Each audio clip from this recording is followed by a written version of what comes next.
Doctor श्रद्धा, और आपका स्वागत कर रहा हूँ। नमस्कार राजेश जी, नमस्कार श्रोताओं। गांव देहात या ऐसी महिलाओं को बांझ कहा जाता है जिन्हें बच्चा नहीं हो रहा है। आप ये कहती हैं कि बांझपन दूर किया जा सकता है, इलाज है, ये एक बीमारी है। तो सबसे पहले आप बताइए कि बांझपन एक बीमारी कैसी है? बांझपन बिल्कुल एक बीमारी है। ये कोई कलंक नहीं है, ये कोई अभिशाप नहीं है।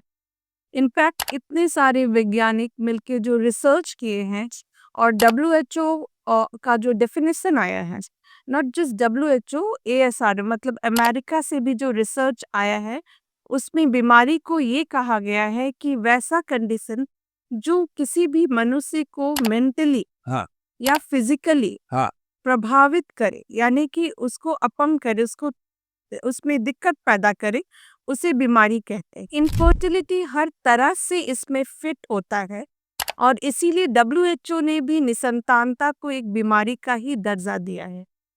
जिस तरह से बाकी बीमारियों का इलाज है, उसी तरह से इनफर्टिलिटी यानी कि निसंतानता का भी इलाज है। जी। इनफर्टिलिटी जो है वो एक बीमारी है और वो बहुत सारे कारण से होता है।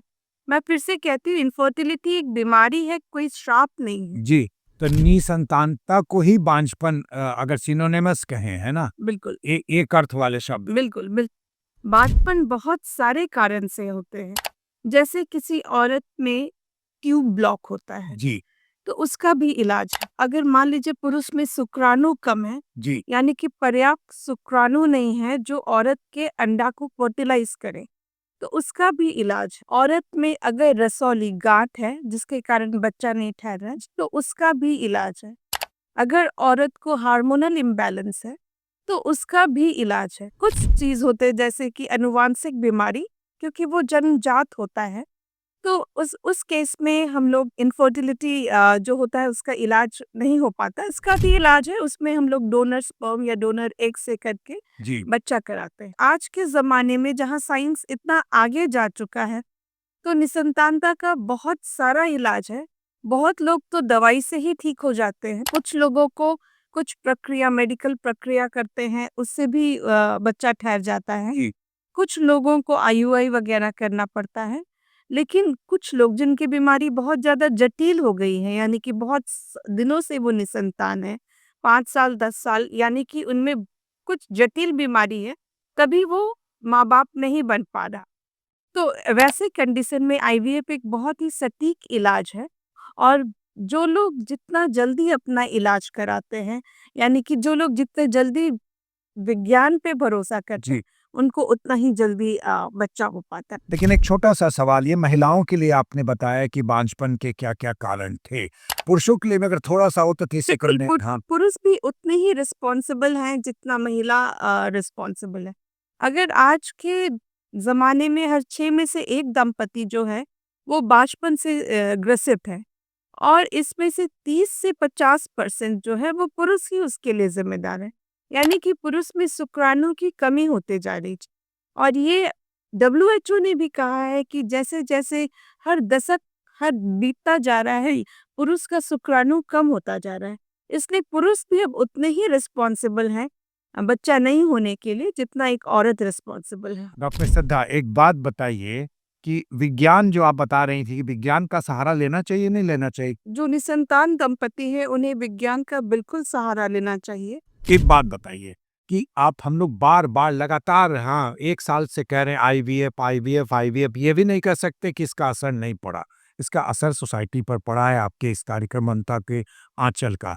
लेकिन बहुत सारे लोग अभी भी आईवीएफ को एक जो है ना संकोच का विषय मानते हैं, उसका उसको जो है ना इलाज कराने से शर्माते हैं। देखिए, निसंतानता अगर है, हाँ, तो IVF तो बिल्कुल कराना चाहिए।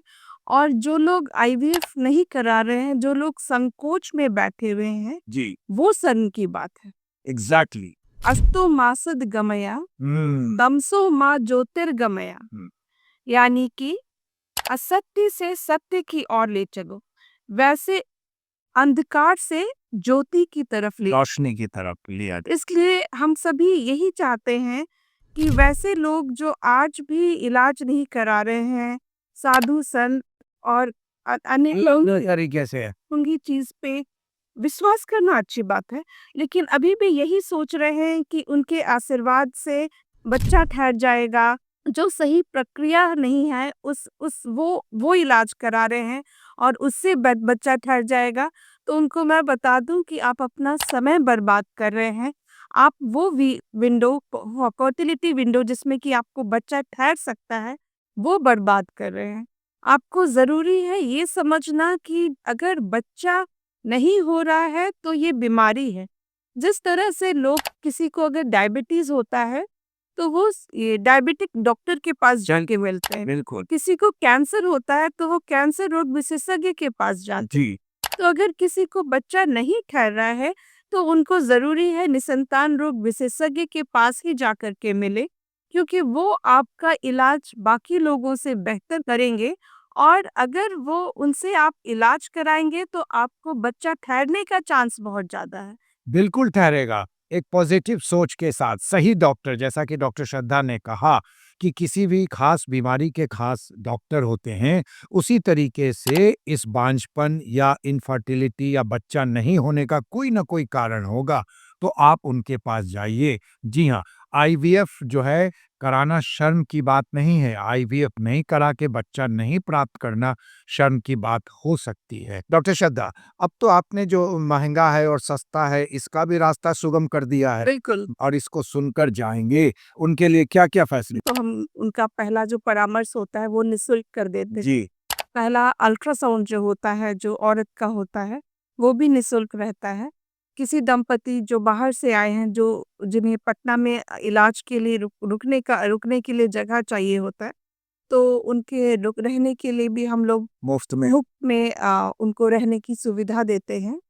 और जो हमारे यहाँ आईवीएफ कराते हैं और जिनको बच्चा ठहर जाता है और अगर वो डिलीवरी हमारे यहाँ कराना चाहें, जी, तो वो विदिन द पैकेज निःशुल्क उसी में इंक्लूडेड रहता है। और इंश्योरेंस वाली भी तो बात है जिसका प्रीमियम श्रद्धा देता है। हाँ, बिल्कुल, वो इसलिए उनका डिलीवरी श्रद्धा आईवीएफ में होता है क्योंकि उनका हम लोग इंश्योरेंस करा देते हैं, ताकि उनका जो प्रीमियम है वो इंश्योरेंस कंपनी देगा। जो जो आईवीएफ कराए और उनको बच्चा ही नहीं बना, तो उनका पैसा पैसा अच्छा खासा पैसा वापस हो जाता है। अब लीजिए, श्रद्धा आईवीएफ ने सिर्फ़ अपनी मुहिम को चलाने के लिए आपके घर में बच्चा हो, इस मुहिम को चलाने के लिए आप पर से फ़ाइनेंशियल बर्डन यानी जो अर्थ की समस्या थी, उसको भी कम कर दिया, इंश्योर्ड कर दिया। आपके घर में भी किलकारी गूंज सकती है। डॉक्टर श्रद्धा ने जितनी बातों को अभी कहा ना, उस पर अमल कर लीजिएगा। थैंक यू डॉक्टर श्रद्धा, आपका बहुत-बहुत धन्यवाद।